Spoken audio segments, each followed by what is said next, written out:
everyone, I'm Shah. Welcome. Today I'm trying something that's a little bit out of my comfort zone because I'm trying to record a podcast. And the reason is because I'm a woman with so many strings to my bow, and it's always really difficult to try and explain to people what I do because I do so many things. And so I thought this would be a really good way of pulling all of those things together, but I didn't really know where to start. And then I found a friend, Ella. She's sat right here and she's going to help me because she, in her epic history, is a film editor. So I'm hoping that together we can bring the things together and create something wonderful for you. Okay, so what I do, I consider to be women's work. It's not that I will only work with women. It's just that that's where I'm best placed because of my own history, because of the things that I've been through, the things that I've learned. I am a trained period coach, and that's really quite prominent in my work. I really do like to draw on the inner experience that a menstruating person has to help us get to know ourselves and lead more fulfilling lives. So where do I start? I was a kid with that typical sort of like 90s upbringing, broken home, that kind of thing, stepdad. It was all a bit wild, it was all a bit chaotic. And I ended up a teenager with a lot of stuff to tread through and to try and like navigate through. I ended up living on my own at 17. Which was difficult, as you can imagine. And I also ended up stumbling onto the path of what I would call healing. So while I found myself living on my own at 17, and that was really quite difficult, there's a big story there. I found myself in a violent relationship that was hard going. But by the age of 22, I'd kind of like found something in me that made me think, fuck this shit, there must be more. And so I ended up giving myself to the world and traveling for 8 years. It started with a holiday away with my friends. We were there for a week. When it was time to go home, I didn't want to go home. I didn't see the point. So I stayed for 6 months, learned a few things, met people that were traveling and thought, oh my God, this is an option for me. And so I ended up doing the same thing. And I travelled for the best part of 8 years. What I went in search of was essentially God, or whatever that thing might be. It was spirituality. I found myself literally sat at the feet of masters, getting to ask the questions that I want to ask, getting to learn from very skilled people, learning from these people, and then being initiated into the healing ways. That was like an 8-year journey where I went seeking and I went looking for this thing that I was searching for, which consequently in the end ended up turning out to be myself, but I didn't know that. The pinnacle of my journey, I found myself in the rainforest, in the Atlantic rainforest on the edge of the Amazon in Brazil.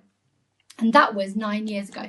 I was there, I was with a community of people, and I was training in shamanism, and that is the thing that sent me home. Because my last ceremony of my time there, I'd been there, I'd learned lots of skills, I was able to go deeper inside of myself for my own healing, and the end result was I was in my ayahuasca haze, so to speak. I was greeted by this huge deity that was like, little girl, it's time to go home. You've been floating around the world like a leaf and you can't do anything useful in the world living like that at that point. So I came home, and then I ended up going to college so I could go to university. I got a degree and I learned from a different perspective, but I was still chasing the same thing. I was still asking, like, what is the point of life? Why are we here? Why am I here? And so the things that I learned from my quest to all things spiritual, I actually found evidence for from an academic perspective. And that has been so vital, but also absolutely terrifying, because it's taken me to actually question whether anything of what I experienced up until that point was even true, because I wanted the truth. And so now I'm left with a set of skills and multiple insights that I have found are really, really useful when working with other people, especially women, on their own healing, or helping people to really dig into what is true for them to create the life that they want to live, because we do live in a society where we're up against expectation and societal roles and what the world wants us to be, and that is oftentimes in direct conflict with who we want to be and who we were always meant to be. If we were the loud little girl and we always wanted to sing and we always wanted to dance, it's quite likely that our parents told us to shut up and sit down. If we were the shy little girl and we were introverted and we preferred to sit quietly and do our art, but we didn't really want to engage in social situations, if the world felt too overwhelming, we were probably told to stop being so shy and to be polite and to hug people when we didn't want to hug people. Right from the start, we are told to be things that we are not, or that we are not in essence, like the core of our being. And on the one hand, we do have to learn how to navigate the world. There is a variety of experience, and we do have to learn to navigate that. But at the same time, we as adults need to bring back the parts of ourselves that we have been told not to be, or we have been told to quieten down or to ignore. And so what I've learned is, because there's always been something in me that has been so dedicated to finding what is true for me, even at the expense of what other people have wanted me to be at times, I've learned how to sort of balance what the world expects of me and what I expect of me. And it's not a case of just abandoning everything. I really don't like that sort of, if it doesn't serve me, I'll cut it off kind of mentality, which is it can be quite dominant in the holistic milieu. I know there's a lot of coaches and there's a lot of systems that say, well, if it doesn't serve you, then cut it off. And there is a place for that, but I don't think that is the driving force. I don't think it's all about me. I don't think it's all about you. I don't think it's all about any one person. But I do think we have to make space. You have to make space for you. I have to make space for me. And so that's really what my work has really been focused on doing, because to me, that is the epitome of healing. Yes, most of us carry really big stories. I carry big stories. I'm sure you carry big stories. And I do understand the challenge of navigating those shadowy waters,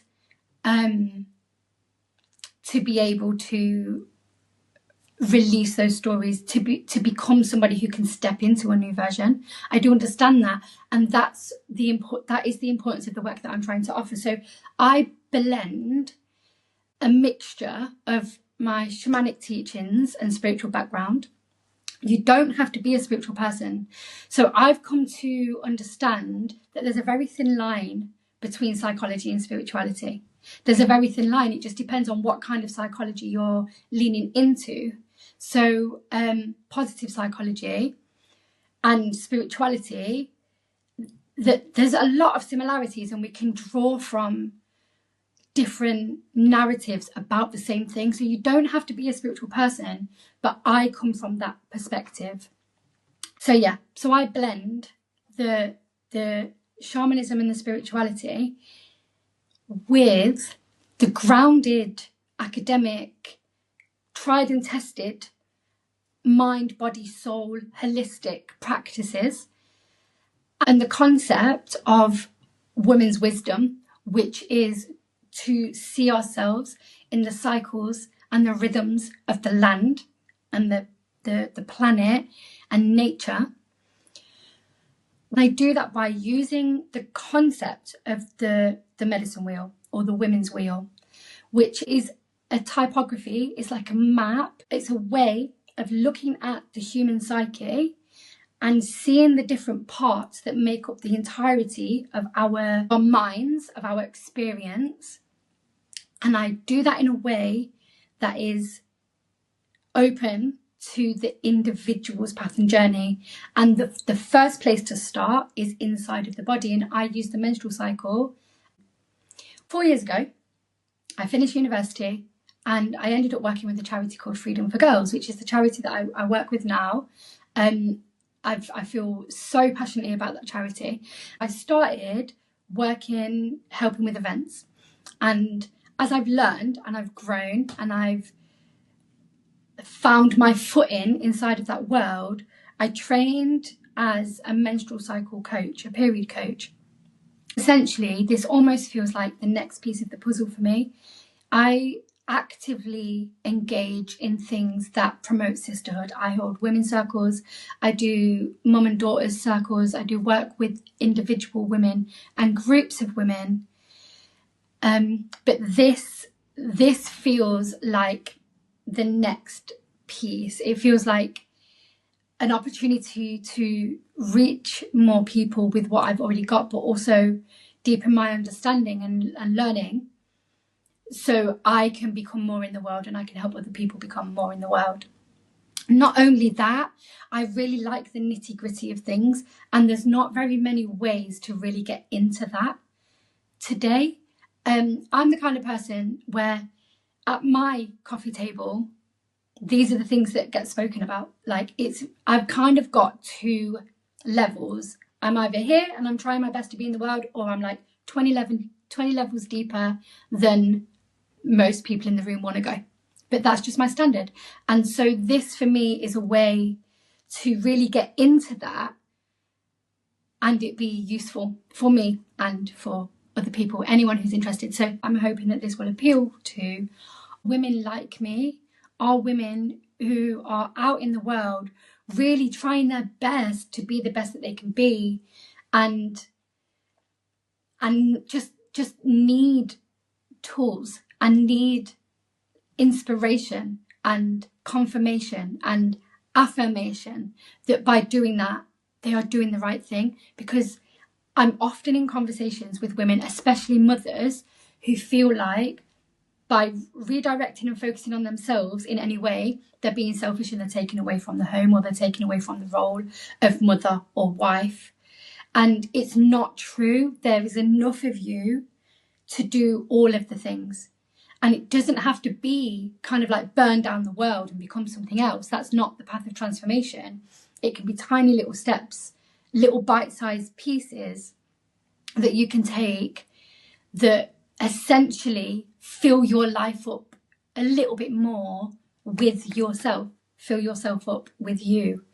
So that's my aim for the podcast. And I do want to talk about all of the different things that I do, and I do want to share the wonderful work that I see happening in the world. So I do want to use this space to share with you the things that I'm doing and the ways that I've learned, but also to explore more and create more of a community and bring people in closer.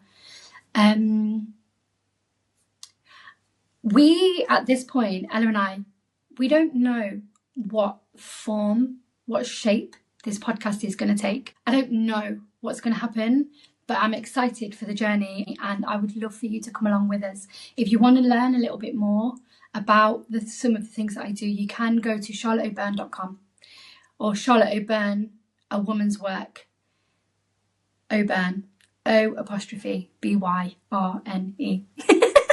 I get asked to spell it all the time. And you can see a little bit more. You can reach out to me if you want to have a little chat. I'm always open to that. So I think with that, I will bid you farewell.